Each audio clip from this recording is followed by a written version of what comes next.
some workers in northern France decided to give their boss a ride in a fighter jet as a gift. Now, they didn't ask if he had any military flying experience or even a desire to get some. In fact, he definitely had the wrong stuff. The boss was so plain terrified by the jet's high-speed maneuvers that he reached for something, anything to hold on to. Unfortunately, what he grabbed was the ejector seat lever. He blasted out of the jet at 2,500 feet. He lost his helmet, and I'll bet he lost his lunch. His watch clocked his heart at 142 beats a minute, but I think that was before he even got on the jet. Governor, you know, this reminded me of a 90-year-old man from my hometown who traveled to Paris a few years ago. Now, when he reached the customs, he fumbled about trying to find his passport. Well, the French customs officer asked very sarcastically, "You have been to France before, monsieur?" The old man confessed yes, and said he didn't have to show his anything on the last trip. The French customs officer shouted, "That's impossible. Americans always have to show their passports." Well, then the elderly gentleman explained, "Well, when I came ashore on D-Day, I couldn't find any Frenchmen to show it to." Hey, Keith, I think the French word for that is touché. Good for him. Mm-hmm. All I can say is when I've traveled there, I've always had a very good time. Wow. And I haven't been Bordeaux'd. Okay, back to the Flying Frenchman. Fortunately, he had a real golden parachute, and he landed safely somehow, in a field. But I bet from now on, those workers are going to be a lot more careful about choosing a gift for their boss. Or should I say their next employer. Wow. That's, yeah. Well, there's hot off the press news, and there's this story that for sure will give you the chills. Recently, someone was standing on a riverbank in Novokuznetsk, Russia, and they captured video of 3 Russian men standing on a big chunk of ice and floating leisurely down the river, or as they call that in Russia, spring. Now, this seems just another example of Russian history, which is comprised of essentially 5 words. And then things got worse. Well, local authorities described the men as drifters. The eyewitness said they didn't appear to be in any danger. They even waved to him as they floated past on their mini iceberg, like animated polar bears in an Al Gore documentary on, wait for it, Netflix. Wow. Get that one? Netflix. Netflix. Netflix. I like the way you say it. That's terrible. That was not that funny either. It's alleged that they were on the ice and all they had with them were cups of coffee from their favorite Russian franchise, Zarbucks. Did you get that one? Come on. Zarbucks. No. Nah. Well, one thing we do know, they didn't crash into anything because if they had, CNN would have been screaming, Russian collision, Russian collision. Yeah. And Adam Schiff would have had an investigation. Maybe 2. Well, from our Florida Man files comes a high-tech and risque story of jurisprudence and legal propriety. Broward County Judge Dennis Bailey has put attorneys who are attending hearings by Zoom on notice. Really? Here's his edict. Get out of bed and get your clothes on before seeking justice. The judge declared, "It is remarkable how many attorneys appear inappropriately on camera.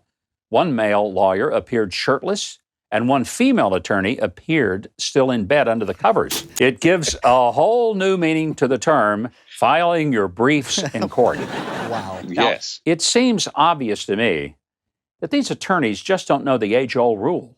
A good lawyer knows the law, and a great lawyer knows the judge. Absolutely. Governor, one time, my Uncle Clarence was picked up by the police and taken in for interrogation. Well, Clarence told the officer, "I'm not saying a word without my lawyer present." The policeman said, "You are the lawyer."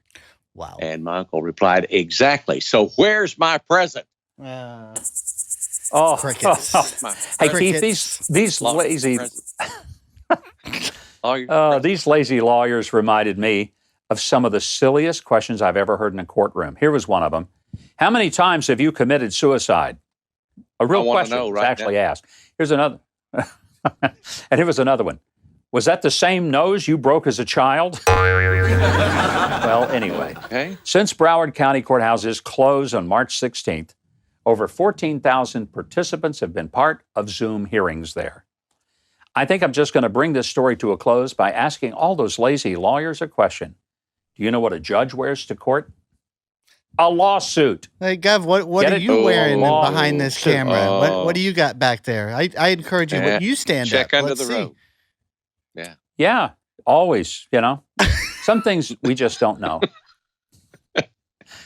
I normally don't do Zoom conferences for a reason. Sure.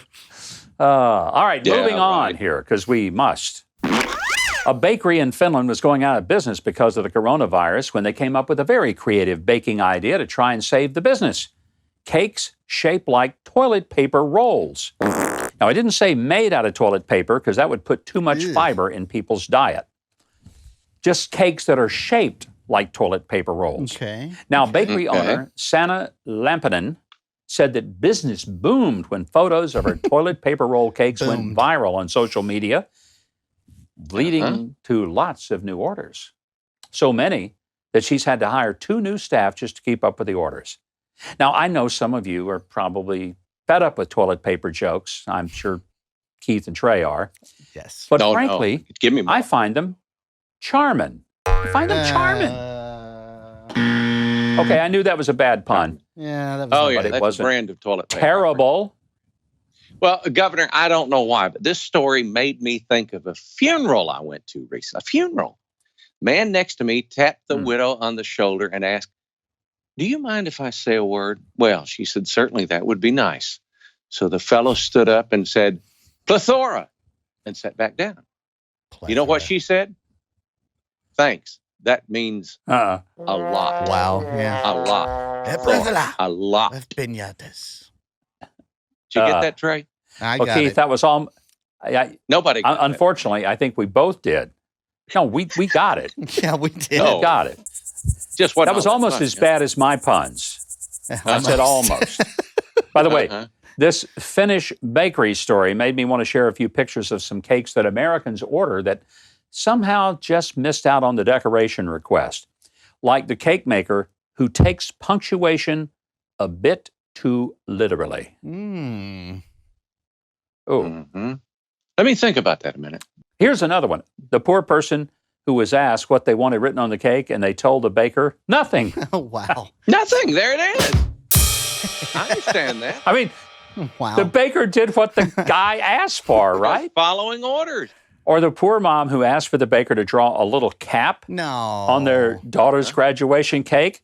I think we have a problem lost in translation here. The baker misheard it. Wow. That's, Yeah. yeah. A little Should have been cap. cat. Cap. Wow. Cat. Wow. And finally, the boss who only wanted to write thanks to her staff in purple. Got that one? that can't be real. Well, moving on. Last week, Senate Majority Leader Mitch McConnell of Kentucky spoke to reporters. But in this era of social distancing, the efforts of McConnell and reporters to stay at a safe distance created a picture that was worthy of some serious humor on social media. I like that. Like Rachel DZ, who said, "I'd like to commission this as a Baroque painting." Or the library owl, who asked, "Why does it look like 7 Ministry of Magic wizards are trying to cast stunning spells to take down Mitch at the same time?" This is true. Or our own producer, who turned it into a Jedi showdown, laser swords and all. You know, I actually remember asking Majority Leader McConnell which software program Jedis use to open PDF files, and you know what he told me? Adobe Wan Kenobi. No. Okay, that was pretty good.